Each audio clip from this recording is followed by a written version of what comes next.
உறவுகள் அனைவருக்கும் வணக்கங்க. ரேகாவுக்காண்டி ஒன்று ஆர்டர் பண்ணியிருக்காங்க. அவங்களுக்கு பிடிச்ச ஒரு உணவுங்க. அதை வாங்குறாங்க. வாங்கிட்டு வீட்டுக்குள்ளே வராங்க. ரூமுக்குள்ளே அதான் ஆஃபீஸில் இருக்காங்க. பார்க்குறாங்க சத்யாவும் ரேகாவும் தான் வேலை பார்த்துட்ருக்காங்க. பார்த்தோன்னே வாங்க டேடி அப்படின்னு கூப்பிட, உனக்காக நான் வாங்கிட்டு வந்தேம்மா இந்தா அப்படின்னு சொல்லிட்டு கொடுக்குறாங்க. என்னப்பா 2 பார்சல் அப்படிங்கையில், இல்லை உனக்கு இது ரொம்ப பிடிக்கும் இல்லையா, அதனால தான் நீ இதை யாருக்குமே கொடுக்க மாட்டேன், வச்சு முழுசாக சாப்பிடுவில்ல, அப்பாவுக்கும் சாப்பிட்ணும் ஆசை, அதனால் எனக்கு ஒன்று உனக்கு ஒன்று வாங்கினேன் அப்படிங்கிறாங்க. சரிங்கப்பா அப்படிங்கல, சத்யாவுக்கு அப்படிங்கிறாங்க. சரிப்பா சத்யா இதை வாங்கிக்கிறியா அப்படின்னு கொடுக்க, ஐயோ வேணாம் சார், நீங்கள் சாப்பிடுங்க சார், எனக்கு இது பிடிக்காது வேணாம் அப்படின்னு சொல்லிடுறாரு. அதுக்கப்புறம் நீங்கள் சாப்பிடுங்க அப்படின்னு சொல்லிட்டு வெளியில் போகிறாங்க. அவர் ஒரு வேலை விஷயமா வெளியில் இந்த வர்றேன் அப்படின்ட்டு போயிடுறாரு. போனோன்னா இங்கே அப்பா அங்கிட்டு போன கையோட ஓப்பன் பண்ணுறாங்க. அதை எடுத்து அப்படியே 4 பீஸாக இருக்குது. நீ சத்யா நீ ஒரு பீஸு சாப்பிடு அப்படின்னு சொல்லி கொடுக்குறாங்க. எனக்கு வேணாம் மேடம் அப்படிங்கிறாங்க.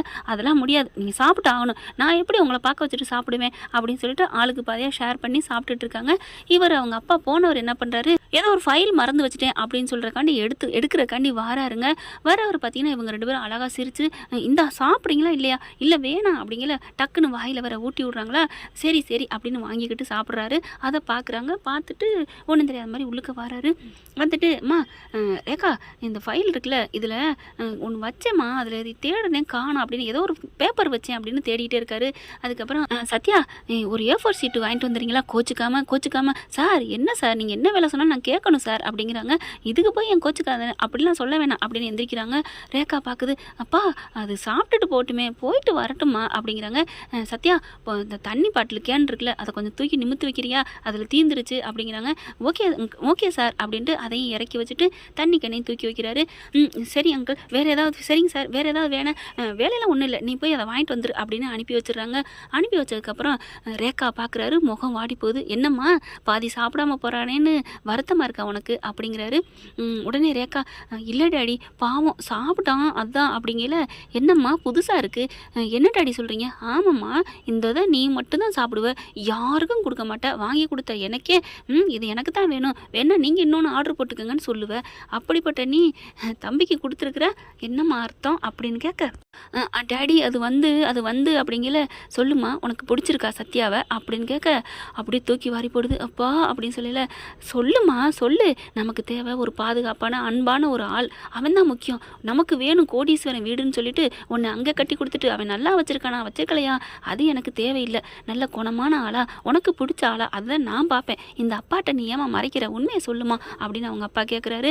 உடனே ஆமாப்பா அப்படிங்கிறாங்க. அப்பாடா அப்படின்னு சொல்லிட்டு, என்னப்பா, இல்லைம்மா எனக்குமே இது ரொம்ப நாள் ஆசை இருந்துக்கிட்டு தாம்மா இருந்துச்சு, எல்லாம் நல்ல பிள்ளையா இருக்கானே கட்டி கொடுப்போமா அப்படின்னுட்டு, ஆனால் நீ எங்கே பணக்கார வாழ்க்கை வேணும் இவனை வேணான்னு சொல்லிடுவியோன்னு பயந்துட்டு இருந்தேன். அப்பா அப்போ இதை டெஸ்ட் வைக்க தான் என்கிட்ட கேள்வி கேட்டிங்களா, ஆமாம் அப்படிங்கிறாங்க. அப்போ சத்யாவுக்கு டெஸ்ட்டு வச்சுருப்பீங்களே, அதுவும் வச்சுட்டேன், அவன் உனக்கு முன்னாடியே பாஸ் பண்ணிட்டு போயிட்டாமா அப்படிங்கிறாங்க. என்னப்பா சொல்கிறீங்க, ஆமாம் போய் வாங்கிட்டு வான்னு சொன்னோன்னா என்ன ஏதுன்னு கேட்காம போகிறான், அதுக்கு முன்னாடி இதெல்லாம் ஒரு கேள்வியா கொஸ்டினா அப்படின்னு ரேக்க கேட்க, இருமா இந்த தண்ணி கேனை தூக்கி இறக்கி வச்சுட்டு போடுன்னு சொன்னேன், உடனே போட்டான் பார்த்தியா, போகிற போக்கில் அந்த கதவை சாத்துன்னு சொன்னேன், உடனே கேட்டான் பார்த்தியா, அதுதான் நம்ம சொல்கிற பேச்சையும் கேட்குறான், குணமானவனாக இருக்கான், அதனால தான் உனக்கு பிடிச்சிருக்கான்னு கேட்டேன் அப்படிங்கிறாரு. எப்பா சொன்ன பேச்செல்லாம் கேட்டால் நல்லவன்னு அர்த்தமா அப்படிங்கிறாங்க. ஐயோ இப்போ என்ன உனக்கு பிடிக்கலையா, வேணா சொல்லிடு, கல்யாணத்தை நான் பண்ணலை, உனக்கு பேசாமல் விட்டுருவோம் அப்படின்னு சொல்ல, ஐயோ அப்பா அப்படிலாம் இல்லைப்பா, நான் சும்மா சொன்னேன்ப்பா, ப்ளீஸ்ப்பா நீங்கள் எதுவும் பண்ணிடாதீங்க, எனக்கு சத்யாவை ரொம்ப பிடிச்சிருக்கு, எனக்கு கல்யாணம் பண்ணி வைங்கப்பா அப்படிங்கிறாங்க. அதுக்கப்புறம் அவங்க அக்கா வீட்டுக்காரு அவங்க குடும்பம் எல்லாருமே நல்லவங்கப்பா அப்படிங்கிறாங்க. தெரியுமா எனக்கு தெரியாதா என்ன, நான் ஏற்கனவே முடிவு பண்ணணும், அவங்க பேக்ரவுண்டு எல்லாத்தையும் விசாரிச்சுட்டேன், ரொம்ப நல்ல குடும்பமா, என்ன ஒன்று ஏழ்மை குடும்பம் அவ்வளோதான், நமக்கு எத்தனையோ வீடு இருக்குது, அங்கே வந்து இருந்துட்டு போட்டோம், ஆனால் சத்யா வருவாரான்னு தெரியலையே, அட என்னம்மா சம்பளத்தை கூட போட்டு வீடை வாங்க சொல்லுவான், உனக்கு நான் வாங்கி கொடுக்க லோனை போட்டு அதே மாதிரி பண்ணி விட்றேன் அப்படிங்கிறாரு. ரொம்ப தேங்க்ஸ்ப்பா அப்படிங்கிறாங்க. அதுக்கப்புறம் அவரும் வாங்கிட்டு வந்துடுறாங்க சத்யாவும். வந்ததுக்கப்புறம் 2 பேரையும் உட்கார வச்சு, உங்ககிட்ட ஒரு முக்கியமான விஷயம் பேசணும் மாப்பிள்ளை அப்படிங்கிறாங்க. என்னது மாப்பிள்ளையா, ஓ சாரி பேசணும் தம்பி அப்படிங்கிறாரு. என்ன சார் பேசணும் சொல்லுங்கள் சார் அப்படிங்கிறாங்க சத்யா. இல்லை என் பொண்ணுக்கு மாப்பிள்ளை பார்த்துருக்கேன் அப்படின்னு சொல்ல, மாப்பிள்ளையா அப்படின்னு ரேகா பார்க்க, நான் என்ன பண்ணுவேன் அப்படிங்கிற மாதிரி பண்ணேன். அவங்க 2 பேரும் பேசி வச்சுட்டு தான் நடிக்கிறாங்க. சார் அது வந்து அப்படிங்கிறாங்க. அதாவது முதலாளி பக்தி எப்படி இருக்குங்கிறத டெஸ்ட் பண்ணுறாங்களாம். இல்லைப்பா என் பொண்ணுக்கு நல்ல இடம், சின்ன பிள்ளையிலேருந்து எனக்கு ரொம்ப தெரிஞ்ச ஃப்ரெண்டோட பையன்தான், என் பொண்ணு அவ்வளோ ஒத்த காலில் சின்சியராக லவ் பண்ணுறான், அவனுக்கு கட்டி கொடுக்கணும்னு ஆசைப்பட்டேன்ப்பா, அவளும் அங்கே போய் நல்லா இருக்கணும் இல்லையா, நீ என்னப்பா சொல்கிற அப்படிங்கல. ஆமாம் சார் நல்லா இருக்கணும் சார் அப்படிங்கிறாங்க. நீ வந்து கல்யாணத்தில் எல்லா வேலையும் நீ தான் பண்ணணும். ஓகே சார் நீ தான் எல்லாமே பண்ணணும். சரிங்க சார் அப்படிங்கிறாங்க ரேகா. சத்யா என்ன நீ உண்மையை சொல்லாமல் நீ பாட்டுக்கு எப்படி இருக்கிற? ரேகா பெத்த தகப்பன் தாய் மனசை எரிய விடக்கூடாது, நீ அவர் சொல்கிறதை கேளு அப்படிங்கிறாங்க. அப்போ நான் உனக்கு முக்கியம் இல்லையா, உனக்காக நான் எவ்வளோ வேணாலும் பண்ணுவேன் அப்படின்ட்டு. ஐயோ சார் ஒன்றும் இல்லை சார் அப்படிங்கிறாங்க.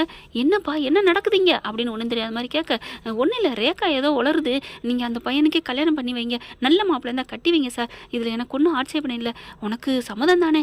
எனக்கு என்ன சார் எனக்கு சம்மதம் தான், நீ தான் எல்லாம் பண்ணணும், பண்ணுறேன் சார் அப்படின்னு சொல்லிட்டு சோகமாக எந்திரிக்கிறாரு.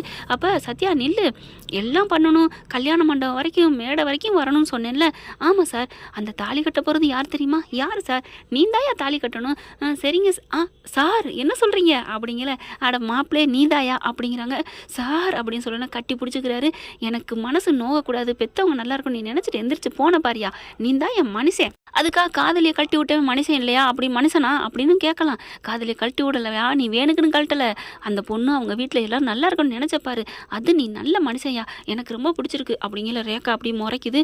என்னம்மா உங்களுக்கு நல்ல மாப்பிள்ளை மருமையன் கிடச்சிட்டாரு, எனக்கு நல்ல புருஷன் கிடைக்கல. என்ன ஆமாம் நான் தான் முக்கியம்னு சொல்லலை அவன் அப்படின்னு சொல்ல. அங்கிள் எனக்கு உங்கள் பொண்ணு தான் முக்கியம், எனக்கு ரேகா தான் முக்கியம், நீங்கள் என்னென்ன பண்ணிக்கோங்க வா ரேகா அப்படின்னு சொல்லிட்டு அப்படி என்ன பண்ணுறாரு, வேகமாக வந்து ரேகாவை கட்டி பிடிச்சி தூக்கிடுறாங்க. சார் அங்கிள் அதெல்லாம் முடியாது, நீங்கள் என்ன வேணாலும் எத்தனை பணக்கார மாப்பிள்ளை கூட்டி வந்தாலும் சரி, நான் என் பொண்டாட்டி கழுத்தில் நான் தான் தாலி கட்டுவேன், உங்கள் பொண்ணு கழுத்தில் நான் தான் தாலி கட்டுவேன். ரேகா போதுமா போதுமா அப்படிங்கிறாங்க. பரவாயில்லடா தப்பிச்சுக்கிட்ட அப்படிங்கிறாங்க. அடுத்து அதே வேகத்தோட முத்து மீனாவை எல்லாரையும் வர வச்சு எல்லாத்தையும் சொல்கிறாங்க. பாடுறா இவ்வளோ ஜெட்டு வேகத்தில் போயிட்டுருக்கியா அப்படின்னு சொல்லி ரொம்ப சந்தோஷப்படுறாங்க. அடுத்து பார்த்தா அவங்க அப்பாவும் வந்து முறைப்படி பொண்ணு கேட்குறாருங்க, மாப்பிள்ளை கேட்குறாரு. நாங்கள் தான் வந்து பொண்ணு கேட்கணும், இருந்தாலும் பரவாயில்ல, இப்போ இந்த காலத்தில் இதெல்லாம் சகஜம் அப்படிங்கிறாங்க. உங்களை எல்லாத்தையும் எனக்கு ரொம்ப பிடிச்சிருக்குமா அப்படிங்கிறாங்க. அதுக்கப்புறம் முத்து என்ன பண்ணுறாங்க, எப்போ நிச்சயம் வச்சுக்கலாம் அப்படிங்கிறாங்க. இல்லை எனக்கு பொண்டாட்டி இருக்கா, அவள் இருந்தும் இல்லை அப்படிங்கிற மாதிரி, சிந்தாமணி தான் என் பொண்டாட்டி அப்படிங்கிறத சொல்கிறாங்க. மீனா வந்து எனக்கு தெரியும் அப்படிங்கிறாங்க. ஆனால் முத்து எல்லாம் ஷாக் ஆகுறாங்க.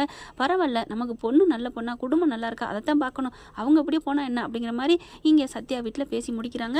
அடுத்து அவங்க அப்பா கிட்ட சொல்லணும் இல்லையா, முத்துவும் மீனாவும் போயிட்டு அண்ணாமலைகிட்ட சொல்கிறாங்க. அண்ணாமலை ரொம்ப சந்தோஷப்படுறாரு. பொண்ணு நல்லா இருந்தால் பரவாயில்லப்பா கட்டிக்கலாம் அப்படிங்கிறாங்க. அடுத்து இந்த மூலமாக இங்கே மாஸ்டர் என்ன பண்ணுறாங்க, சிந்தாமணிகிட்ட சொல்கிறாங்க, அந்த சத்யா பயலுக்கு பெரிய பணக்கார மாப்பிள்ளையாம், பணக்கார பொண்ணா, கல்யாணம் நடக்க போகுது ரேகாவாம் அப்படின்னு சொல்ல. என்ன சொல்கிறீங்க? ஆமாம் அதுக்கு தான் நான் நிச்சயத்துக்கு கிளம்பி போகிறோம், நிச்சயம் நடக்க போகுது, பெரிய கோடீஸ்வரடா, ரொம்ப பீத்திக்கிறா அப்படின்னு சொல்ல. என்ன மாஸ்டர் சொல்கிறீங்க, ரேகாவா, அவங்க அப்பா பேர் அப்படின்னு அவங்க அப்பா பேரை சொல்கிறாங்க. அவங்க அம்மா பேர் தெரியுமா? அவங்க அம்மா பேர்லாம் நான் கேட்கல, அதை மட்டும் தான் சொன்னாங்க, அவங்க அம்மா ஏதோ அவங்கள விட்டுட்டு எங்கேயோ போயிட்டாலாம் அப்படின்னு சொல்ல. மாஸ்டர் அது ஏன் பொண்ணு மாஸ்டர் அப்படிங்கிறாங்க. என்ன சொல்கிறீங்க அப்படிங்கல. ஆமாம் மாஸ்டர் அப்படின்னு சொல்லிட்டு, இந்த நிச்சயத்தை நான் நிறுத்துவேன், நடத்த விட மாட்டேன், போய் ஒரு பூக்காரி மகனுக்கா ஐயோ அப்படின்னு சொல்லிட்டு கிளம்புறாங்க. உடனே மாஸ் பார்க்குறாங்க விஜயா. ஓ இந்த அளவுக்கு போயிட்டுருக்கா, நானும் வரேன் அவங்க கூட, அவங்க நல்லா இருக்கக்கூடாது, அந்த பணக்கார இடம் அமையக்கூடாது அப்படின்னு சொல்லிட்டு கங்கணம் கட்டிக்கிட்டு வராங்க. கரெக்டாக பார்த்தீங்கன்னா அந்த இடத்துக்கு போய் நிறுத்துங்கன்னு சொல்ல இவங்க வந்து மாலையை போட்டு நிச்சயத்தை முடிச்சிடுறாங்க. கல்யாணத்தையும் பண்ணிடலாம் இந்த தாலியை கட்டி. ஆனால் கொஞ்ச நாள் போகட்டும்னு விட்டு வைக்கிறாங்க. வேறு ஒன்றும் பண்ண முடியலைங்க சிந்தாமணியாலையும் விஜயானாலையும். என்ன ஃப்ரெண்ட் இப்படி போனால் நல்லா தானே இருக்கும். பார்க்கலாம். இந்த பதிவு உங்களுக்கு பிடிச்சிருந்துச்சுன்னா உங்கள் பொண்ணான கையில் ஒரு லைக்கை போட்டு சப்ஸ்கிரைப் பண்ணிடுங்க. Thank you friends. இந்த வீடியோ உங்களுக்கு பிடிச்சிருந்தா தயவு செய்து லைக் பண்ணுங்க. இன்னும் அப்டேட்ஸ்க்காக சேனலை சப்ஸ்கிரைப் பண்ண மறக்காதீங்க. நம்ம கிட்ட இருக்க எல்லா சேனல்ஸோட லேட்டஸ்ட் வீடியோ அப்டேட்ஸ்க்காக மேல ரைட் சைடுல காட்டுற லிங்கை கிளிக் பண்ணி வாட்ஸ்அப் குரூப்ல ஜாயின் பண்ணுங்க. உங்களிடம் விடைபெறுவது நான் உங்கள் மெஹர்.